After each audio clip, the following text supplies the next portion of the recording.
Doesn't he? He always records an intro. Yeah. Right, So cool. I hit record. So now it's recording. Cool. What I'll do is I'll pull it into Camtasia and I'll cut it so that each of those Perfect. are cut in those periods. Awesome. So,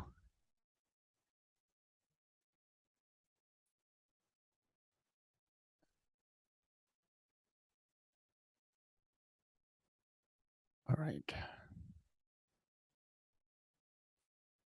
Let me know when you're ready. Let's go. All right. What's Jacquelyn, up, people? Yeah. Let's it is go. awesome to see you. I don't know that everybody else gets to see you, but I get to see you. It's been a little bit. We met for the first time at the Sales Success Summit. That was crazy. How did it not feel? How did it feel like it was impossible that was the first time we met in person? Well, it was fascinating to me, right? You spend so much time over the last couple of years being together on Zoom and interacting and solving business problems and giving each other coaching and tips. I think that was where the relationship started. And I think it's actually this we should have this be our first topic, which is how do you take these remote relationships over Zoom, these virtual relationships, and turn them into reality?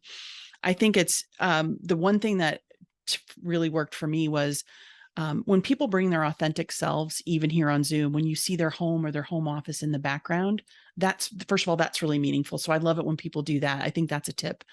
I think when you actually take the time to thoughtfully engage with somebody in other interactions, right? So you and I, we only met over Zoom, but we were always interacting with each other's LinkedIn content, for example, or on the Sales Success Summit Slack. What are some of your thoughts on building those remote relationships? Because literally when we met in person, it was like, yeah, I already knew you, but Well, now it I'm has to be. seeing you 3D. A lot of people talk about authenticity. You have to be you. So Mm-hmm, like I am what I am, whether mm-hmm. it's on Zoom or it's meeting in person. And that authenticity comes through both in the words that we say, the tone that we use, the questions we ask, and the nonverbal communication. So we would interact and chat while we were on Zoom calls. We would interact directly on Zoom calls.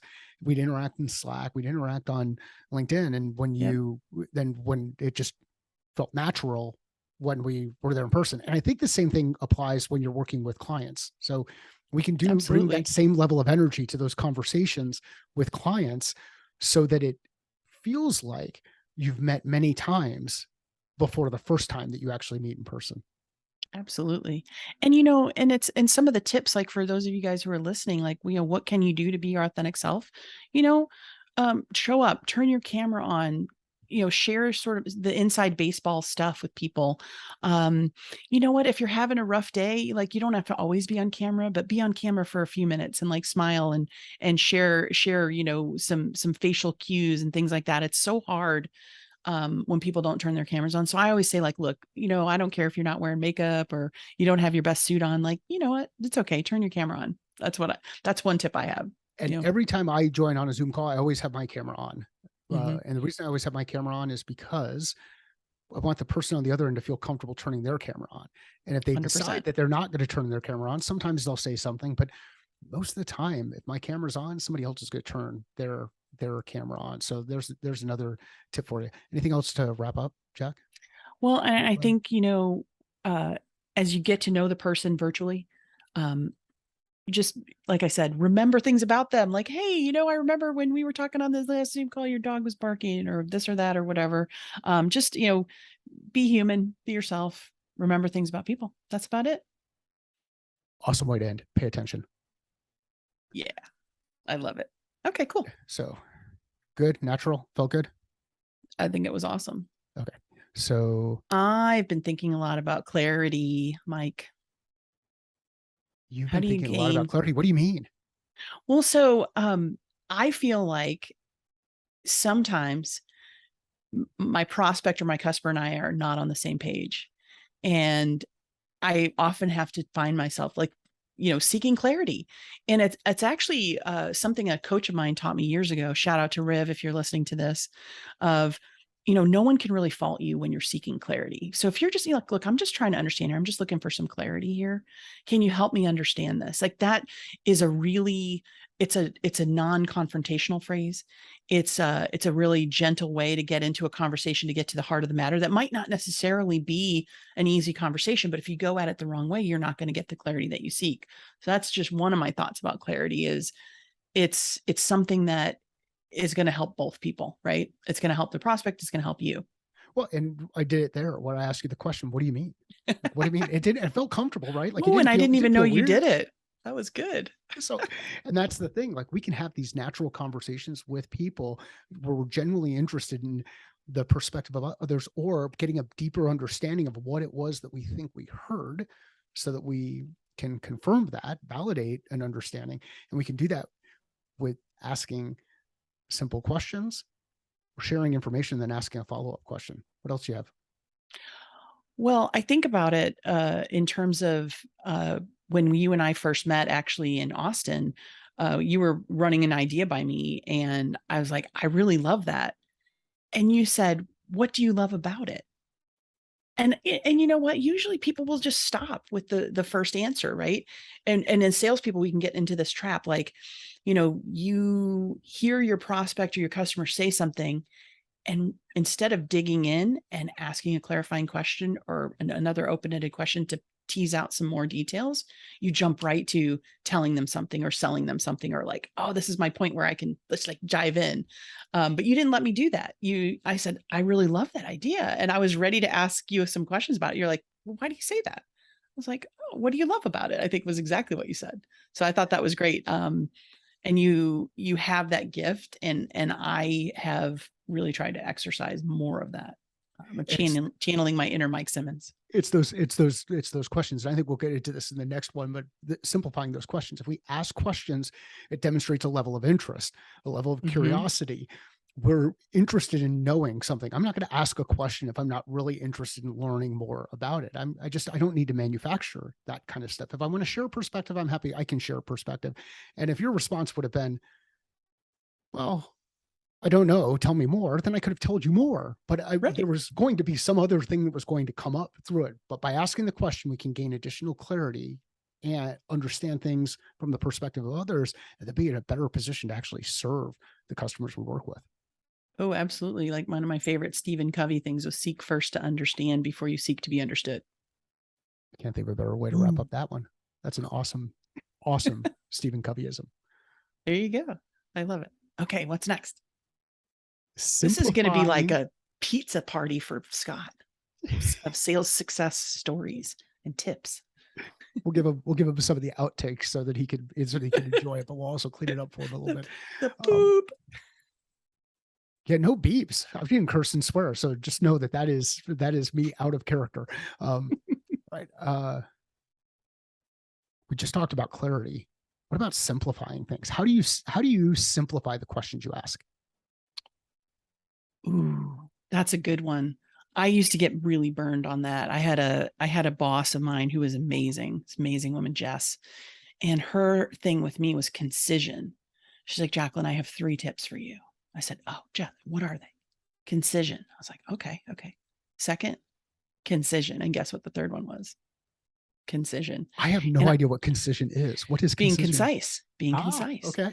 There we go. And the act of being concise. And I really struggled with that for many years. So where I really was able to dive into that was thinking about simplifying things.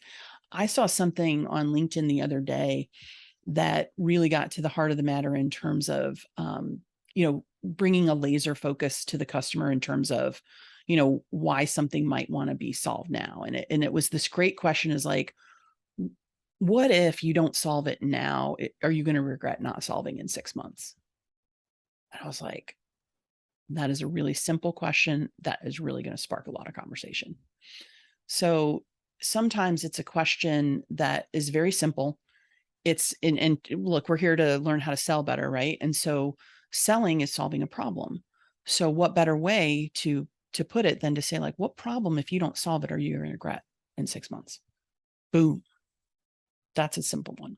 Super simple. It doesn't have a lot of jargon in it. It doesn't have a lot of industry knowledge or industry lingo. It's just basic to the root. What are people considering? And I think when I think of simplifying, The first thing I think about is what's complex. How do you create complexity? You create complexity Mhm. by adding things to it. So if you create complexity by adding things, you simplify by removing things. What words Yep. can I remove from the question that I'm asking? I can ask what, or what does that mean, or why, or how. And some of those are going to, if I ask the why question in the wrong context, it might get people defensive. So Mhm. how can be a better question. But if we reduce the amount of words that we use in the questions we ask, we can ask simpler questions and get to the root of what it is that people are actually thinking about, and maybe even thinking about, but not saying out loud. And then Mhm. the coolest response I like to see is the one where you ask the question that someone's thinking about that's in their head, but they've never been able to articulate it that way. Ooh, that's a superpower. That's right. That right there. That's a superpower. But And you yeah, can it's only it's you no, can go only do ahead. it if you can only do it if you do the work, right? You can only do Mhm. it if you do the work. And that was a theme at the Sales Success Summit. How much work everybody who was on that stage went through to get to where they are, the process they went through to get to where they are. So if you've not listened to them yet, go watch the videos from the Sales Success Summit. I believe those are available now through the sponsorship of Gong. And I'm sure Scott will include some links. Absolutely. All right. Awesome. How are we doing? All right. I think we're doing good. And then you want to do one more on some year end Yeah. urgency Let's do that. And then let's do or the engaging one. let's do the year end one. I have time to do both, but if you've got to run, because I know I have to you run. The you got to run. I don't have Cool. to run. I forget what I've got. Oh, cool. I don't I'm either. double My checking. 3 o'clock got moved, so I'm good. Let me double check. All right, you start this one because I was kind of overriding you and talking first before.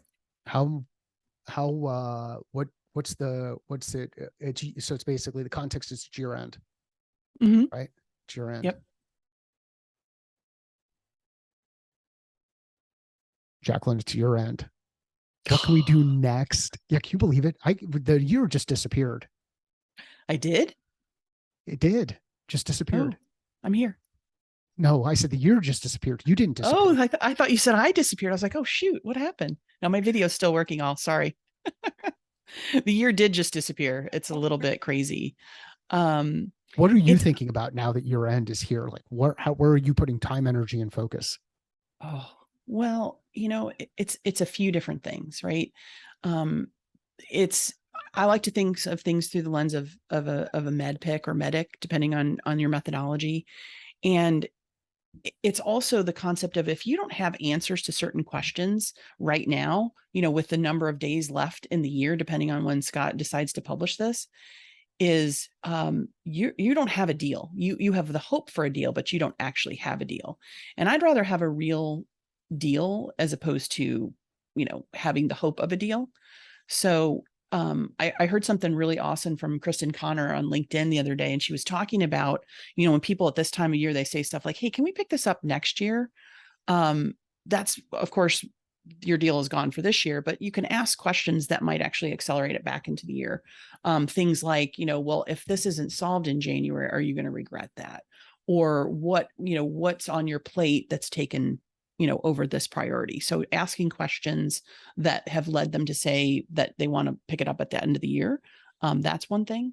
But also if people don't have answers to very specific questions that you're asking them, you're kind of in rough waters. So I was thinking more along the lines of,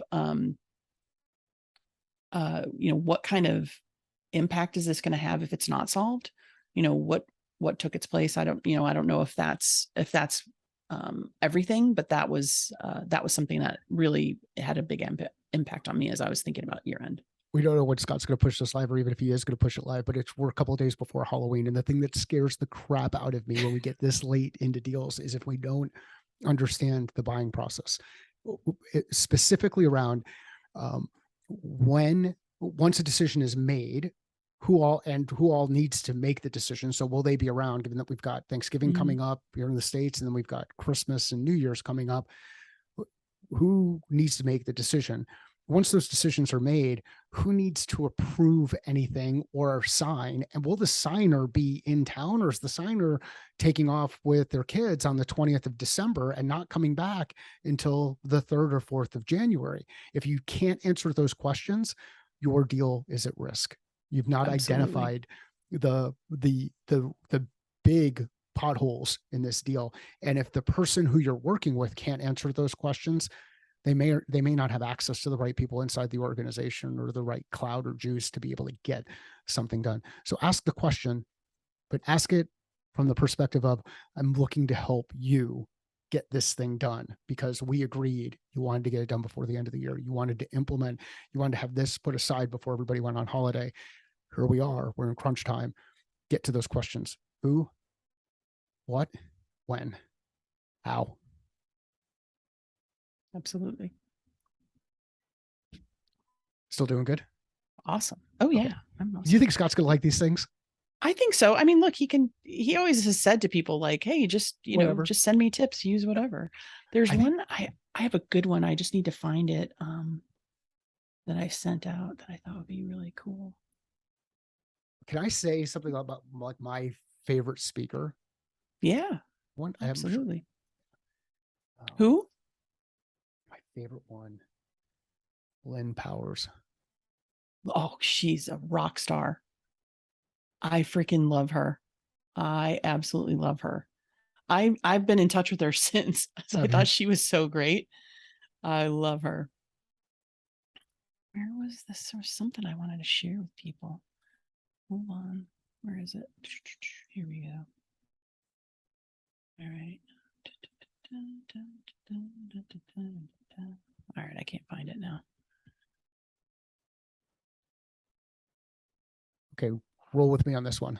Yeah, go for it. This tip was reinforced by Lynn Powers at this year's Sales Success Summit. And I don't know that she said it this way, but my takeaway from it was always have a plan. And then when the Mm-hmm. plan doesn't work, adjust the plan and start working the new plan. And Mm-hmm. this was in the context of her sharing an example of losing a deal and then having some timelines around being able to go back in and win the deal. So she knew enough about the customer, knows enough about the market, knows enough about the risk to be able to go in there and say, the first plan didn't work out. I've got a new plan and I'm going to go out there and execute it. What did you think about I that? Well, for me, first of all, I loved that. And that was my favorite point that she made. And what I took away from it was a little riff on that, which was you never really lose a deal if you think about it the right way, right? It's just a deal that you might have the chance to win later, right? So I had this happen to me once upon a time with a deal that I was doing with United Airlines, actually, where I lost the deal, and a year and a half later, I was back at the table, and we won the deal and won a larger deal than was originally proposed.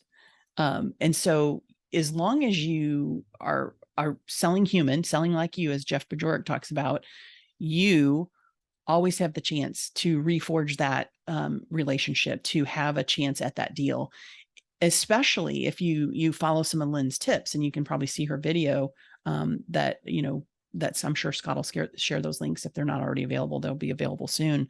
But just being able to maintain the relationship, maintain a sort of a humble willingness to learn from what the loss was about, and to not take it personally, and to just get back to the table when you can. The other thing I thought that Lynn did that was absolutely amazing is she talked about things from a conceptual perspective, like the importance of planning, and then a practical perspective and how she executed on those things. So being able to take it down from here's what the idea is, here's what and here's how you put it into practice. I thought she did an awesome job with that. So don't miss that video. Make sure you take a look at it. Love it. All right. What's Scott's this going to next have one? some good content. What's the next one? So it was in getting people engaged, Okay. like keeping people engaged. So I was thinking about how you keep people engaged, and being a salesperson that people want to have a conversation with. And Josh Braun just got me really fired up about this topic because he's like, hey, who do you want to talk to? You want to talk to the salesperson that basically calls your baby ugly? Like, hey, I noticed you're doing all these things wrong, and our solution will really help you to not do those things wrong anymore. That's kind of like your talk track is really around the deficit. Like, it's around pain, but you've just basically made their pain really personal and their fault. And I wouldn't really consider wanting to talk to that person again. The other talk track is something like, hey, Mike, as a guy with a lot of experience building your own business, what are your thoughts on what you're seeing in the economy right now? What are you thinking about how you're closing out Q4? So I've just built you up by talking about your great expertise and asking you your thoughts around something that might spark a conversation and something I have the ability to sell you. So I've It seen deals feels get very lost. different. Yeah, I actually won a deal, or the team that I was on, we won a deal back in the day with a defense contractor. The defense contractor, the incumbent, went in, met with the learning leader at this defense contractor and said, I've never seen usage this low, or something like that. And what the person was trying to do was demonstrate, hey, we can come in and help you. Oof. And what the director of the group did is he said, you're right. Maybe we should just end the agreement. And I'm paraphrasing here a little bit, but that was the net result, as they ended the agreement and moved over to us as a new provider. So be careful about the way that you position information, as somebody inside that organization has to justify the decision, or stand behind the decision that was made, the money that they just spent, or the money that they're planning on spending, and not only money, but resources, people that they're applying to it. So I really like what you did there, Jacquelyn, around how you can position it as, when we see leaders like you doing these things, or leaders like you who are working on these things, how can you help amplify rather than diminish or tear down? Awesome stuff. Yeah, absolutely. And it's reading the room. Read the room. You can read the room even on Zoom, by the way. You can absolutely, you can see the nonverbal. Like, yeah, I could tell you this, Jacquelyn has not looked down at her phone since we've been talking. However, I've done this multiple times. So you can read the room. Exactly. I love it. Oh, this is fun. Oh, this was Okay. such a good idea.